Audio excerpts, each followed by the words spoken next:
Hey y'all, it's Laura Ann with Homestead Healing. I am your healing mentor, and I just finished a podcast episode with Raj Montage, the on-call empath. It was an absolute blast. We got into some really powerful stuff. You won't want to miss this episode. And thanks so much for listening. Love you. You're listening to the On-Call Empath All right. Show. We are back for another episode of the On-Call Empath. And for all you empaths out there, you definitely don't want to miss this one. I have a true empath who's a healing mentor. Her name is Laura Ann Gilpin. And if you guys are looking for somebody that knows exactly what a healing journey is, this is an episode you don't want to miss. We're going to be talking to Laura about her past traumatic experiences. She went through chronic illness, and now she's helping so many people with their healing. And also she's a Reiki Master. She has experience in massage, myofascial release, trauma-informed yoga teacher. I can go on and on, but I'm going to introduce her. I'm so excited to have you. How are you doing, Laura? Thank you so much, Raj. I'm great. I'm just honored to be here on the show talking with you in this amazing space that you've created for our community. Thanks so much for having me on. Absolutely. And when I see another or talk to another fellow empath, it's just, you were like so inviting when I first talked to you. It was like flowing perfectly. And I'm like, I got to get you on here so the audience could really see, like, I mean, especially after COVID and a lot of people at home, some of them are dealing with depression, anxiety, some have, different addictions and stuff. Tell me your story and how you got to where you are, especially being an empath and having all those superpowers. Yeah, thank you. It's a great question. It's so interesting because I actually didn't even know that I was an empath till way late in the game that I had superpowers.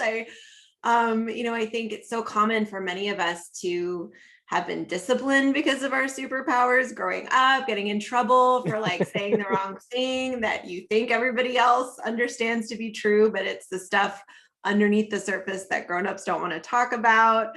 And just being such a sensitive kid, always being told to toughen up, being really easily overwhelmed. And, I think we all as humans experience trauma growing up, but as empaths, it has such an impact on us because we feel everything so intensely.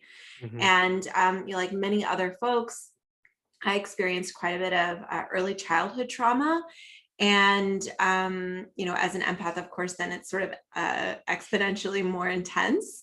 And I didn't realize for so many years, really my whole adolescent and adult life, that I was, on this sort of grand escape. I was like running away, terrified from my traumatic experiences, not wanting to turn inward. It turned into just a lot of really, really self-destructive behavior, inability to sit with myself, and severe anxiety and depression. And I really got heavily into drugs and alcohol. And that has been a major struggle through my whole life. But always was pretty high functioning people pleaser, so it's that dance that we do, right? Yep. Of like, yeah, we want everybody's approval all the time. And so that can lead to just this sort of perfect storm for empaths, especially for burnout, because the way that we've learned to survive and operate in the world, it squashes our light, it squashes our gifts, and it doesn't give us the tools and the resources that we need to really be able to thrive. And that's what happened to me. I burned out. I went until finally my body was like, nope, we're not doing this anymore. And I just got really sick, just chronic, mystery illness. Doctors didn't know what it was, to the point where there were huge swaths of time where I couldn't even work because I was so ill. And I think that really brought me to my knees and had a few dark nights of the soul, but I think one of my biggest, most significant one was with my chronic illness. And that's actually what led me into sobriety. And all of that was happening, as I was a healer and getting into the healing arts, which is a whole other story. But it's amazing how even as a healer, even as someone who was, studying to help other folks in the healing space, that I was still able to be so disconnected from myself and from my gifts, which I think is a real hallmark of the empath experience. Because we get to that point where we're just like, I got to just completely disconnect to even make it through. Right.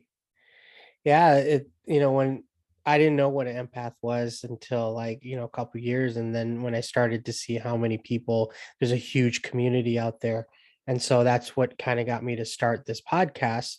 But then I just started meeting so many people that went through so much trauma that I started to see like a pattern, and a lot of them have become coaches, a lot have been mentors, and it seems like you've went that route. So I wanted to just ask you, how did you learn, or how did being an empath help you deal with all of this? Because you mentioned superpowers and stuff. How has that kind of helped you out in a positive sense? So I feel like there's sort of two levels to that answer. So one, it's just even not knowing that I was an empath, because I'm a physical and an emotional empath. I think one of your episodes, I remember you talking about the distinction between those, but so my intuition and my inner knowing is on point. to scary, you can tell level sometimes. Yeah. Completely, being able to read a room, being able to feel between the lines of what someone is thinking and feeling, and what they're saying and how they're acting. And of course, then as professionally, I looking back now, I realize it was actually a channeled message that was from the universe that was really pushing me in the direction of being a healer, which is, I think, another superpower of empaths is the deep, amazing connection that we have with whatever you want to call it, source energy, universal knowledge, Mother Earth, God, right? And that led me into the healing arts, where my gifts really were superpowers. It helped me to connect with people, to create a space, and to this day it still does, where it really facilitates them being able to turn the light inward and do their own healing, because we really do all have the power to heal ourselves. But I think sometimes we need someone who's walked the path before us to be able to shine that light and hold our hand, because it can feel really scary. But as far as then the other level is kind of realizing I was an empath, it just made so much sense. It was like this great question. Like a glove. Yeah, exactly. It fit like a glove. It was answering a question that I didn't even realize I'd been asking until I heard that answer of why is it so freaking hard? Why am I the way I am? Why do I react the way I react? Why, I don't see other people in my family or my community having the same necessarily issues that I'm having. And learning that I was an empath, it just explained so much about my internal experience and my own struggles, and helped to take away, honestly, a lot of shame and guilt around that too. It's kind of like, at first I wanted to hide it, because first, for being male, it's not masculine to show your true emotions and talk about your feelings. But I just came on and I'm like, what, F it, I'm going to talk about it, and I'm going to make a podcast about it. And I'm sure there's a lot of other people that think the way I do. And once I started getting all the emails and the reviews, and people thanking me for being genuine, and then a lot of the coaching people that I coach, they don't even know that they're empaths, and then they figure out, wait a minute, I am an empath. I'm like, yeah, you have these traits. Now there's a spectrum, but you being the expert, I want to ask you, what is probably one of the most important things when it comes to empath and the work that you feel that they should do to help them out the most? Like, because there's a lot of empaths that are tuning in right now, and some of them just haven't found their way yet. They know deep inside they have something valuable to offer, but they're just not sure, you know, maybe it's like a toxic person that's holding them back, or they've been through a divorce, or they're a single parent, or they're stuck in a dead-end job, but they know they can do something better. And I've been there. Yeah, but in your professional opinion, what would you say to that? So there's so many things that we can do, and there's so many layers, and, you know, healing, it really is just a journey of a lifetime, right? I think we all have this concept, or this concept is peddled. And I know I, getting started, had this idea that healing is almost like this linear kind of, I'm going to decide that I'm going to heal, and then it's just going to keep getting better and better and better. That's not the reality of it. It's kind of like You this. just don't go up in healing. Yeah, it's that linear. It's like, wouldn't it be great if it could just be A to B, we're done. Yeah. Every day is better. It's more like a roller coaster, you know, it's like the squiggly roundabouts and the ups and the downs of the day to day. And it really is, I think, if I could say, you know, just one thing that's the most important and most foundational, that like everything else is connected to, that everything else is going to come back to, that's going to be, you know, the ground that you stand on to be able to take the right next steps for yourself. It's practicing radical self-love.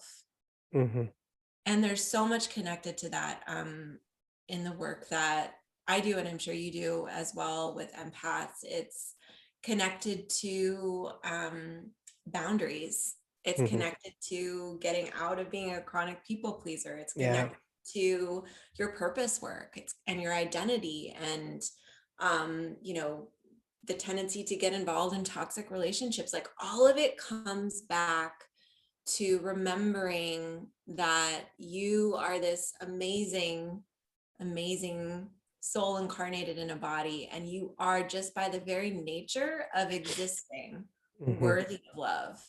And learning how to love myself has really been what has allowed me to know how to take the next right steps, and to reconnect with who I am, and to relearn and remember. Because I think it's a process of forgetting, because we all know this when we're kids, right? Like, we have this innate knowledge.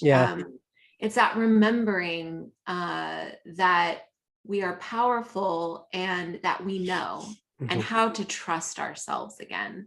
Because so often, as empaths in this society, in this culture, we're taught to doubt ourselves and our intuition and our deep inner knowing. And so that is a huge part of the journey. And in order to get to that place of knowing who we are, of trusting ourselves, of having strong and healthy boundaries, it's all deeply rooted in self-love. So practicing radical self-love. And I think practically within that, the first step is what I call my zero criticism policy. Right.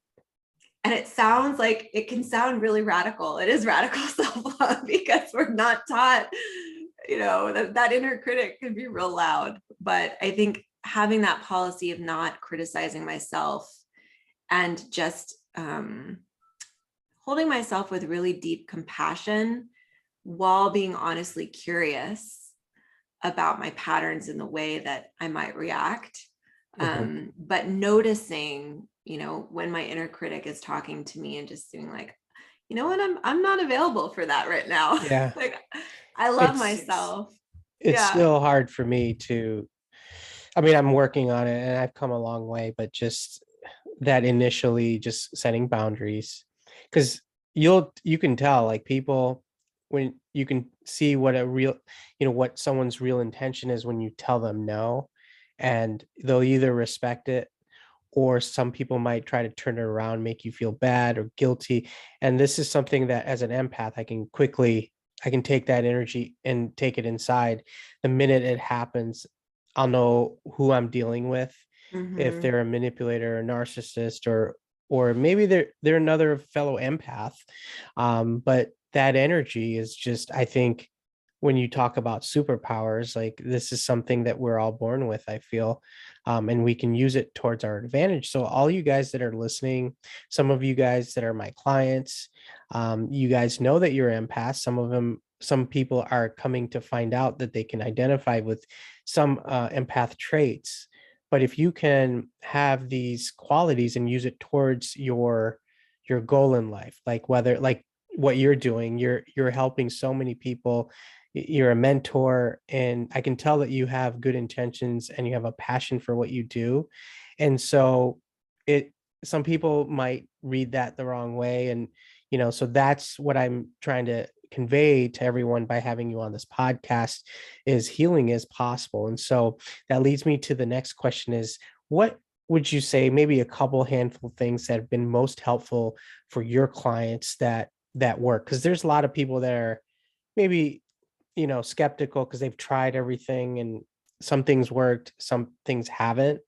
In your expertise, what are some things that have worked consistently with your clients that you coach? I think a holistic approach is really, really important, and addressing all aspects of self. There's so many different modalities out there, and it's really easy, I think, to get hyper focused on like, I'm just going to do the energy work and energy shield, and like, that's all I'm going to do. Or I'm just going to go to talk therapy and work on my mindset and my inner dialogue. Or, oh, wow, I really love massage. Who doesn't, right? Like, I'm just going to go get rubbed on, Right. once a week for the rest of my life. And it's like no single one is going to be the solution, right? It's because we're these, multi-layered complex beings, and mind, body, and spirit are inextricably intertwined. And that's been something that I've learned through my hands-on practice as a healer over the last decade. And I've seen time and time again with clients in all capacities. It's when we take a holistic approach and lovingly create space for all levels of self that we really see the most progress within the framework and the understanding that healing isn't linear. I think that lens is also super important. So there's no cookie cutter answer for any one person. Exactly. Right? It's like every single person has their own unique makeup, their own unique experiences, and the good, bad, and the ugly, right, that have made you who you are, me who I am. And so the thing that's the most effective is taking all of that into account. Sure.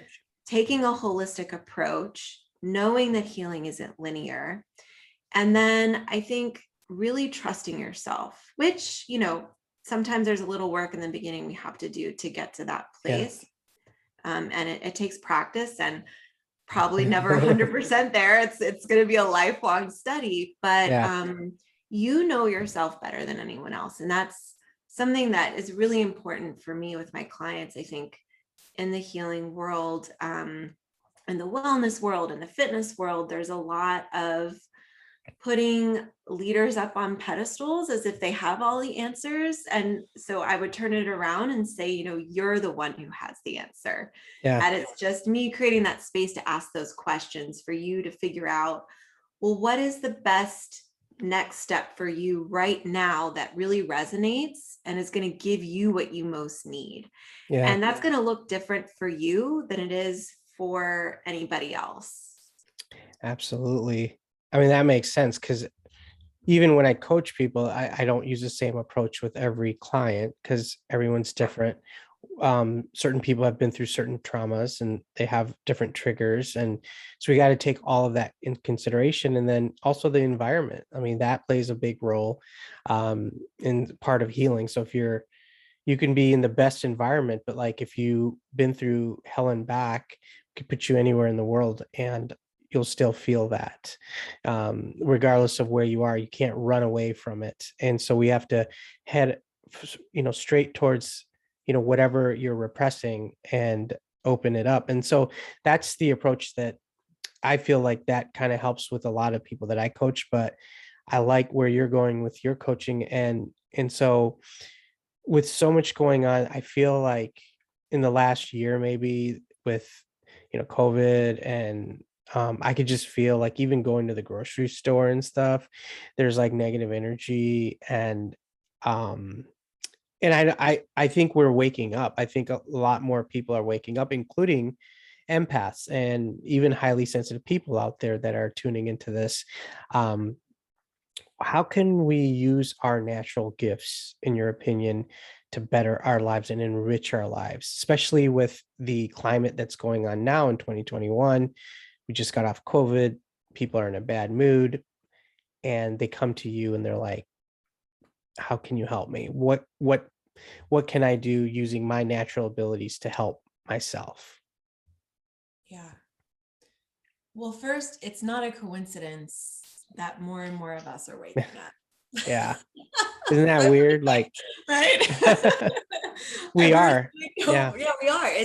I mean, if you look at even 5 years ago, if on the Google, right, if you went in and you looked up empath, I mean, the number of resources and people that were having this conversation, it was not noticeable. Yeah. Right. It was like, what are you talking It shot about? up. Like, I mean, even on Google Trends, it was like empath, and then all of a sudden it shut off because more people were Googling it. Yeah. And because people were waking up, and that's not a coincidence. And it's my belief that there is a great empath awakening happening for a reason, and it's because we're needed.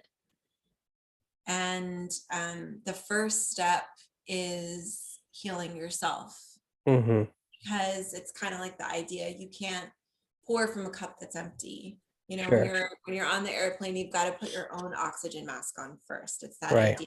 And as empaths, the best first thing you can do is to heal yourself. And I think Gandhi was said to have told us, be the change you wish to see in the world. And I think really what that means is, as we heal ourselves, we heal the world around us. And that's why empaths are here. Like, that's what our that's superpower so is. Powerful. Like, I felt that. That's powerful. Yeah, you're powerful. We're powerful. Yeah. I have goosebumps. It's like, it's amazing. It's truly amazing. We're natural transmuters of energy. Yeah. Natural channels to receive messages from source, and to understand like the deeper meaning and purpose of our lives. And we're natural healers. Empaths, all my clients, I'm sure you've seen this trend as well with yours, and even just the fact we're here on your podcast talking about this. Yeah. What's the chance? Empaths are committed to service. We have this deep calling to make the world a better place. And it's because that's why we're here. It's pure. And like, even when I do my work, it's like, I'm not thinking what I can get in return. I'm doing it just automatically, kind of like a microphone.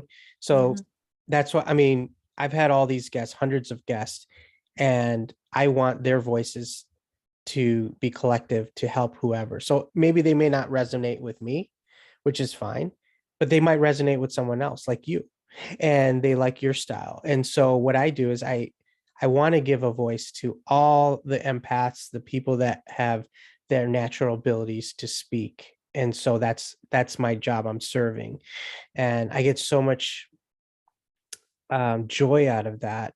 And if it doesn't, like, I've always wondered, like, what can I do in this lifetime that I can do as a career or something full time, where I don't have to go to a physical 9-to-5 job that I control, but then doesn't feel like a job.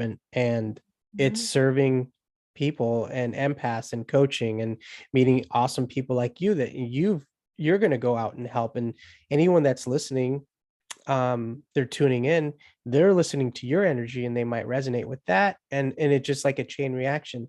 So I'm just one person out of millions. And so my job here is to leave the earth the better place, but also everyone around you, just like you were saying, leave it in a positive sense and be that change. And it may not change the world, but if I can change maybe a handful of people, then it was worth it. Then it was worth all the effort and, you know, getting all the people's voices on this podcast and broadcasting it to the entire planet. And so I am very honored for you to be on this podcast. I want to thank you so much. Laura, you've been totally, like, your energy level, like your vibe is like so cool. And before we leave, I just want you to ask, or if you can give one more answer to all the empaths that are listening out there that might be looking to tap into their superpowers. What can you say as a final piece to someone that is tuning in, that right when they get off this podcast, they can start to utilize right away and just kind of get on the right path? Because that's what you do. Yeah. So this goes back to that radical self-love piece. And I think for so many of us, it's harder to do that with our adult self sometimes because of that inner critic. I see you're like, yeah, you know what I'm talking about. And so it ties into inner child work. And I think it's such a simple technique. And it's just a check-in question. Whenever I'm not sure what to do, or I'm feeling anxious, or there's a question of like, what now? The check-in question is, what is the most loving thing I can do for myself right now? And sometimes I don't feel I know the answer right away, or the answer comes and I can tell it's my ego, or I can tell it's my inner critic, like it's not coming from a place of love. And if you notice that happening, then I invite you to just get into your body for a moment and take a deep breath and envision yourself as a child. And whatever age is going to be right for you is going to come to your mind as soon as you're like, I want to picture myself as a child. Maybe it's a favorite old family photo. Maybe it's you remember your favorite outfit when you were 6, on your first day of school, or whatever. And just hold that image of yourself as that child in your mind's eye and in your heart, and connect with them. And then ask that question again. What is the most loving thing I can do for myself right now? And the lens of that, looking at yourself as a child, you're going to get the compassionate, loving answer. And that's a compass. That's a compass you can live your life by.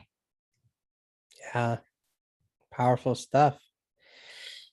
So in closing, where can we find you on social media? I know you have some things coming in the future that I'd love for you to share with my audience. And where can we find out more about who you are and what you do? Thanks. Yeah. So my Instagram is the social media where I'm most active and present on the day-to-day. And that is at Homestead Healing, which is the name of my practice, because you are the homestead, right? It's like your mind, body, spirit is right. The ultimate homestead in the world and in the universe. So at Homestead Healing, I've got great content day to day that I put out there. I try to inspire and uplift and ask questions and just support my community daily. I've also got a website, homesteadhealingatx.com. And if you go on there, it's a great idea to subscribe to my email list, where I publish my podcast weekly. I've got lots of goodies and resources that I put out to my community there as well. And coming up in 2022, which is, oh my gosh, right around the corner, I will be enrolling in my first signature online mentorship program. So exciting. It's so exciting. I'm in the process of fine tuning and creating it now. And it's sort of like an Empath Healing 101 course with a group coaching element. There's trauma-informed yoga. Nice. And it's the program I'm creating for what I wish I had when I was first starting out and feeling really overwhelmed and confused about some of my struggles. And so there's a wait list that you can sign up for on my website as well for that currently, if you want to pre-register. And again, my website is homesteadhealingatx.com. Great. You guys check her out. I mean, she is good at what she does, and you're always welcome back. In fact, I'd love to collaborate with you and a couple other expert empaths, and maybe like a coaching mind, like a mastermind or something, maybe in the future. Ooh. But I've been working on some stuff, guys, in 2022 of some of the best coaches, and I'll definitely tell you more about it later. But check her out. All the notes you can find in the bio. And Laura, it's been a pleasure having you. And like I said, you're always welcome back, and keep up the amazing, life-changing work that you're doing. Oh, thank you so much, Raj. You as well. Just, empaths need to broadcast their voice. There's so much throat chakra work that we need to do. And please, I need a lot, aligned, It's no coincidence, again, that there's this podcast thing that's happening. It's just such a healing and amazing thing that you're doing. So thank you so much for having me on. Oh, it was a pleasure. All right. So that wraps it up for this episode of the On-Call Empath. You guys stay tuned for more episodes. I got much more guests. And then I have a big surprise in 2022, which I kind of give you a hint. Then obviously, if you need any coaching, you know where to reach me in the link below. So with that said, always keep moving forward. And we are out. You're listening to the On-Call Empath.